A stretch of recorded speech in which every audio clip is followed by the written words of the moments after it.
What is up, guys? We are over on World Flipper today to take a look at the new units that are dropping into the game tonight after the maintenance, or tomorrow, depending where you are. It's just, there's going to be maintenance in a few hours. We're going to get locked out of the game. Log back in. This banner will be here. Getting 4 new characters and 1 returning character, which I will touch on when we get there. But this is going to be a very just interesting banner where the 4-star is the star of the banner, as was the last banner. In terms of like meta competitiveness, the 4-star Rudy is like a unit you can slot in on like almost any Thunder team and not be upset that that unit's there.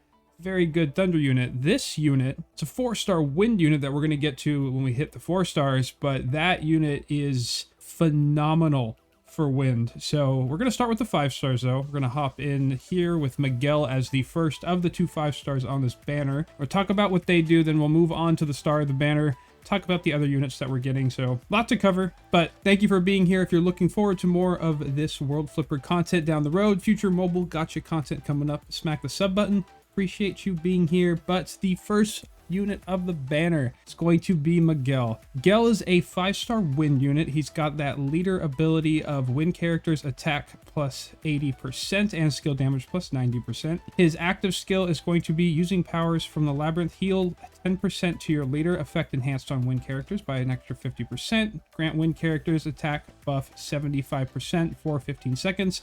Grant power flip damage buff 75% for 15 seconds. He has the active skill wait time of 450. His ability 1 is if self is a Wind character while own HP is at or above 80%, leader attack plus 30% and power flip damage plus 60%.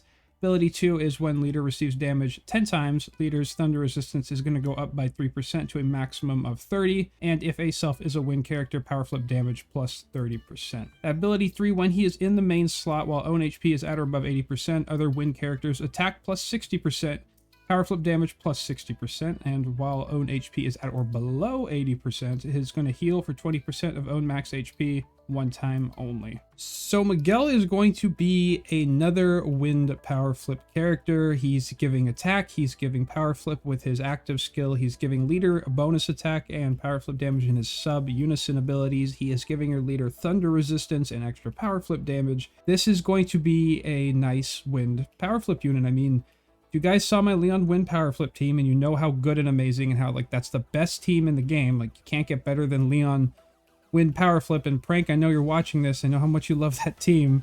I'm kidding. It's a terrible team. Don't ever build it. Well, not yet at least. This is just a way. It's another stepping stone. It's another way to get Wind power flip support if you pull Miguel. If you pull Miguel in this banner, you walk away with Miguel and you're like, dang, I wanted something else, but you got Miguel. He's a great Wind unit to have. Like I'm not going to pull Miguel and be upset that I just pulled this unit, because this is going to be something you can make a Wind power flip team. If you have Beretta, if you have the 4-star that's coming out on this banner, if you have other generic power flip unison support, you can now create a more Wind-centered attack power flip damage team. He's nice to have. He's a good unit. So that's Miguel. We're going to hop into the next unit here on the banner. The next 5-star is the returning 5-star. We have Kikuno. Kikuno is a unit that released back and they took her away. She was a semi-limited release. She released on the banner. They took her out of the generic pool and now she's back, and once this banner ends, she's going to be a part of the generic pool forever. She's no longer semi-limited, so if you miss Kikuno the first time, you've been waiting for that multi-ball support, you're waiting for Kikuno to come back so you can pull her. She's coming. She's going to be here after the maintenance. And just to quickly go over what Kikuno does, Kikuno is a fire multi-ball support unit that is going to be upping multi-ball's direct damage. You're going to be upping multi-ball's attack. You're going to be granting fire characters attack. Multi-ball attack is going to be going up. She is very good. I really enjoyed using her. I mean myself and everybody else that did have her, she was on our Reggie EX teams. Most of ours, we had Kikuno there giving multi-ball support to help nuke down the boss. She was very usable. She still is usable on a fire multi-ball team. That's a lot of multi-ball support in one unit. So if you missed her the first time, this is your time to hop on in and get yourself a Kikuno. And now for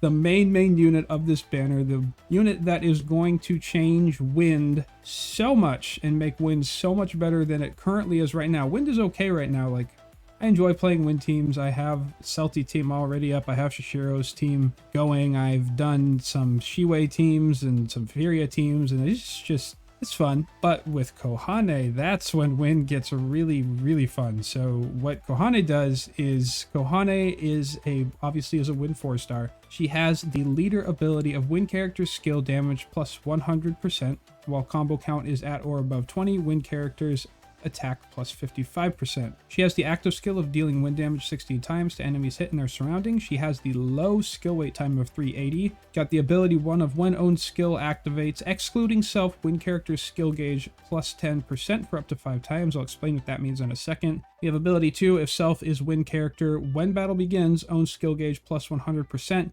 Every 10 combo, wind characters attack plus 1%, maximum to 40%. And then ability 3, when battle begins, excluding self, wind characters skill gauge plus 50%. Every 100 combo, wind characters skill damage plus 20% to a maximum of 80%. Going back to her ability 1, when it says when own skill activates, excluding self, wind characters skill gauge plus 10% for up to 5 times. That's when your skill goes off. All wind characters' skill gauge is going to rise by 10% up to 5 times except for her. So she's boosting everybody around her. If you put her like in the center of your team, in a support slot or wherever, you can just imagine it boosting everybody around her like an AoE buff for the team. It's the same thing with her ability 3. When battle begins, excluding self, wind characters other than her going to get their skill gauge up by 50% when it starts. And then it's a way for you to generate gauge for your wind units to keep their abilities going over and over again. And then because she has the ability too of own skill gauge at the start of battle, 100%. So she has that right out the gate. Activate your skill, and that's a unison for wind units too. So if you're using her in the main slot, if you're using her unisoned onto another wind unit, you're getting 100% to skill gauge right away. So whoever she's supporting is going to get their skill off right when the battle starts. So this unit is just giving yourself skill gauge for wind over and over. You are going to be getting skill damage up when the combos rise. It just complements wind so much. This is what I want to pull for. I am going into the banner to pull for Kohane. I want to pull Miguel, but like I am going to be summoning with this as the main target unit because of how much she supports wind, how good she actually is. And then on to the next 4-star of the banner, we have Floretta. Floretta is a light 4-star. She has the leader skill of light characters, attack plus 30% and skill damage plus 110%. Her skill is going to be dealing 18 times light damage to the entire field without breaking weak points, so that's very reminiscent of how Cypher hits the whole field with ice, doesn't activate breakpoints because she hits the whole field, and then she's going to inflict a slow debuff for 20 seconds. It's the higher skill cost wait time of 530. When the battle begins, she has the own skill gauge up 100%, so herself and anyone that she's unisoned with, they just 100% to skill gauge. She's another one of these units that's just instant battery, instant skill activate at the start of the battle. Her ability 2 is every 3 enemies defeated, own skill damage up 10% up to a maximum of 100%, and then every 3 enemies defeated grant self skill damage buff 200% for 5 seconds. It's an interesting unit. If you go into a dungeon, or a dungeon comes out later on that has a lot of enemies, a lot of things spawning that you have to kill around the boss, and you want to be able to get big bonuses for defeating multiple things, this is pretty cool. So that's pretty high for a skill damage buff if you're in some kind of niche dungeon where that can go off. So that's pretty cool. Going on, we have the last unit of the banner, which is Clara. Clara is a 3-star water unit. She has the leader skill of power flip damage plus 70%. And this unit has a lot of different abilities going on depending on where her HP's at. It reminds me of Meryl, how Meryl has a bunch of different abilities depending on what type of male or female count is in the party. She gets different things. This unit is based off of how HP is going up and down. So her active skill is when HP is at or above 60%, you're going to deal water damage 12 times to those hit by axe. You're going to grant yourself an attack buff for 60% for 15 seconds.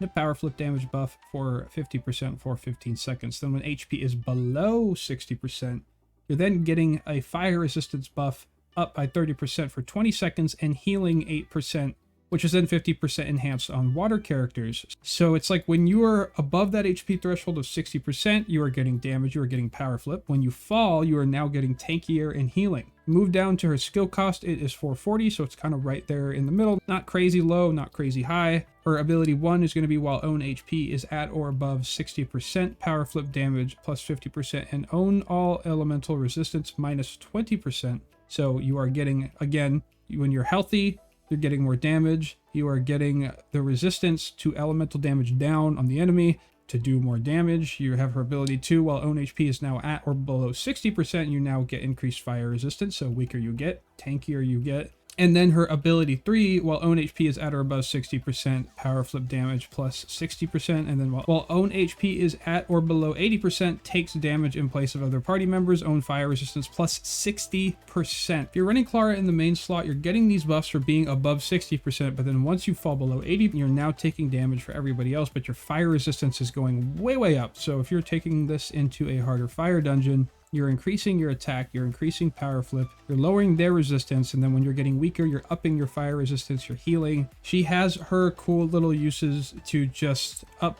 attack, up power flip damage. For water, you can up power flip damage in general, but you are going to be healing and dealing water damage. You're going to be enhanced healing if she's unisoned onto that water character, healing herself. This is a interesting unit to where I'd want to experiment with it, just like Meryl. Meryl was just kind of had all these effects that were all over the place, but I wanted to put her on a team, put her on my dark direct attack team, ended up working really well. So Clara is another unit that I'd like to try. But guys, for this banner, I mean, if you are planning on playing Wind, if we go back and take a look at Kohane, Kohane is the all-star of this banner. Kohane is such a core to like every Wind comp you could possibly imagine. You want Kohane on the team. It's a fantastic 4-star. When you're doing these multi-summons, you're guaranteed a 4-star. You have rateup on 4-star units, as people were trying to pull Rudy on the last banner. I know some of you guys were still struggling to snag a Rudy, even though you're guaranteed the 4-star on the multi. It's on rateup. You still couldn't quite snag it. This is what you go in for. If you desperately want Wind and you want it to be good, this unit is it. And we have the white-tailed tiger, the godly difficulty coming out for the tiger boss. That's going to be coming out after this banner, so they're obviously giving Wind its support for the Wind teams, and I'll be doing a video covering teams with Kohane and teams without Kohane to take on the white-tail EX godly. So you can just make your decision based on that. I go in on every banner so I can do content for you guys. I want you guys to know that, like, even if a banner's bad, I will tell you, like, this banner is the worst thing in the world, but you know, next day rateup Gaming goes ham and throws beads at the banner that he just said not to summon on. That's just what I'm gonna do. So if you want to bump up your Wind, or if you really want Kikuno and you missed out on her the first time, it's just, there's a lot of things you could go into this banner for, but as long as I am just putting this information out there to try to help guide your decision, I'm not telling you you have to summon or you should not summon. Like, this is just kind of just advice so you can make the decision if you would like to go in or not, or if you're going to save the beads. I do want to point out, after this, we have Lakeisha coming. Lakeisha is a make or break water unit for like competitive top tier water teams. I'm still going to make water teams without her and be like, they're still great, because that's just what I do. I make off meta teams and I have fun with everything that I can. But if you are trying to build like tier, Lakeisha's coming, and Lakeisha is just, she is crazy for water. So keep that in mind if you're trying to manage your beads. You don't spend on this game very much. Just weigh your options. Appreciate you being here. Thank you so much for stopping by. Again, smack the sub button if you're new. Thank you for watching. And remember, if you hit that thumbs up, it'll help bring my rates up. Peace, guys.